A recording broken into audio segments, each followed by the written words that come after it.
Hi, welcome to algebraclass.com. In this lesson, I'm going to be showing you how to add fractions with unlike denominators.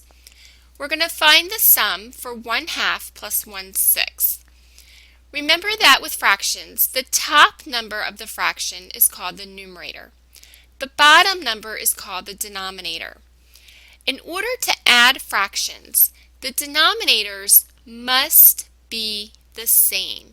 They have to be the exact same number. In this particular problem, my denominators are different. They're not the same.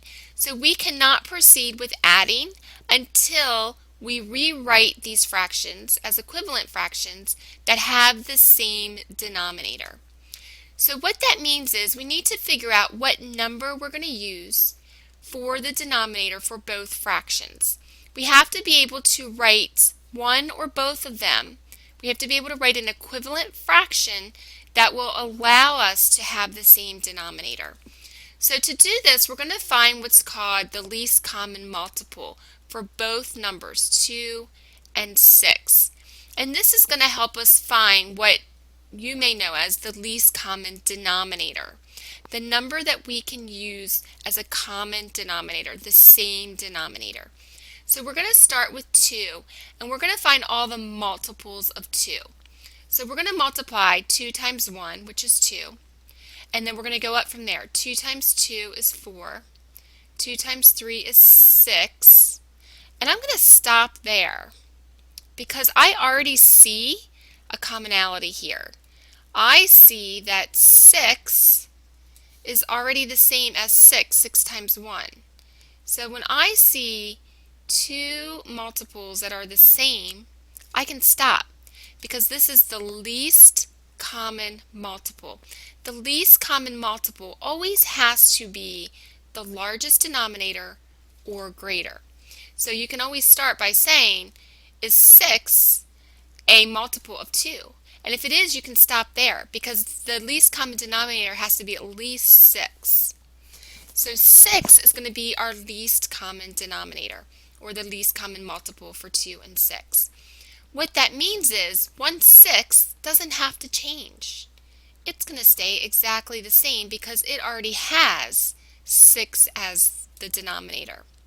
However, 1/2 has to be rewritten. We have to find an equivalent fraction for 1/2 that has a denominator of 6. And what that means is I don't want to change the value of 1/2.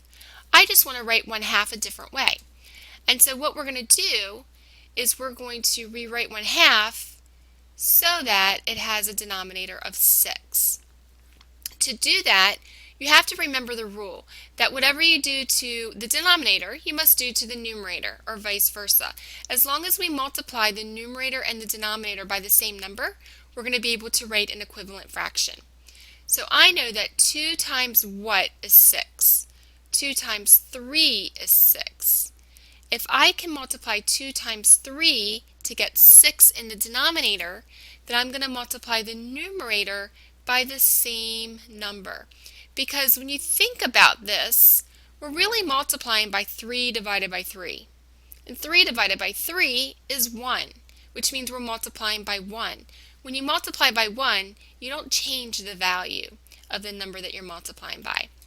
So 1 times 3 is 3. And think about what you know about fractions. 1/2 and 3/6 is the exact same number. We've just written it a different way. So we're not going to use 1/2.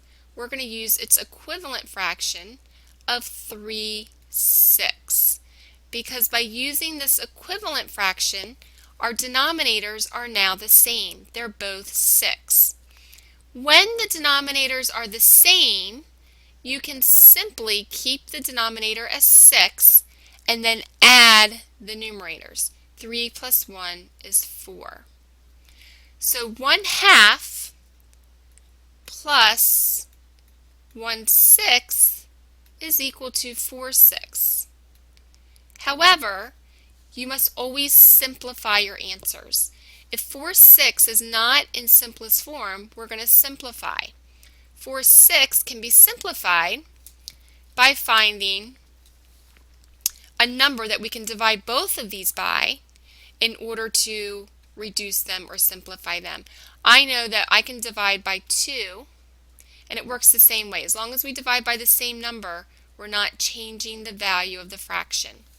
So 4 divided by 2 is 2, and 6 divided by 2 is 3. So I've been able to simplify the answer to 2/3. So 1/2 plus 1/6 is equal to 2/3 as the final answer. Okay, this is the horizontal method for solving fractions, meaning that the fractions are written across or horizontally. There is a vertical method as well, which I will show you in the next video.